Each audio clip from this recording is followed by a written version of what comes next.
சென்னை பகுதியில் அதிமுக சார்பில் உள்ளாட்சித் தேர்தலில் போட்டியிட விரும்புபவர்களிடம் விருப்ப மனு பெறும் பணி நடைபெற்று வருகிறது. இதுகுறித்து நமது செய்தியாளர் மிருணாளினி தரும் கூடுதல் தகவல்களை பார்க்கலாம். உள்ளாட்சி தேர்தலில் அதிமுக சார்பில் போட்டியிட விரும்பும் விண்ணப்பதாரர்களுக்கான விண்ணப்பங்கள் தற்போது விநியோகிக்கப்பட்டு வருகின்றன. தற்போது நாம் இருக்கும் இடம் டி நகரில் இருக்கக்கூடிய ஒரு மண்டபத்தில் தென் சென்னை வடக்கு மாவட்டம் சார்பான விண்ணப்பங்கள் விநியோகிக்கப்பட்டு வருகின்றன. இதை மேற்பார்வையிடக்கூடியவர்கள் VP கலைராஜன் அவர்களும் தலவாய் சுந்தரம் அவர்களும் இதை மேற்பார்வையிட்டு வருகிறார்கள். குறிப்பாக இந்த விண்ணப்பங்கள் இன்றிலிருந்து வரும் 22ஆம் தேதி வரை விநியோகிக்கப்படும் என்று தெரிவிக்கப்பட்டிருக்கிறது. இதை தாண்டி மாநகராட்சி மன்ற உறுப்பினர் பதவிக்கு ரூபாய் 11,000, நகராட்சி மன்ற உறுப்பினர் பதவிக்கு ரூபாய் 5,000, பேரூராட்சி மன்ற உறுப்பினர் பதவிக்கு ரூபாய் 2,000 வழங்கப்படுகிறது.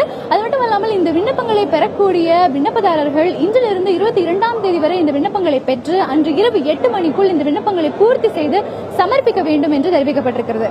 புதிய தலைமுறை செய்திகளுக்காக ஒளிப்பதிவாளர் தினேஷுடன் மிருணாளினி.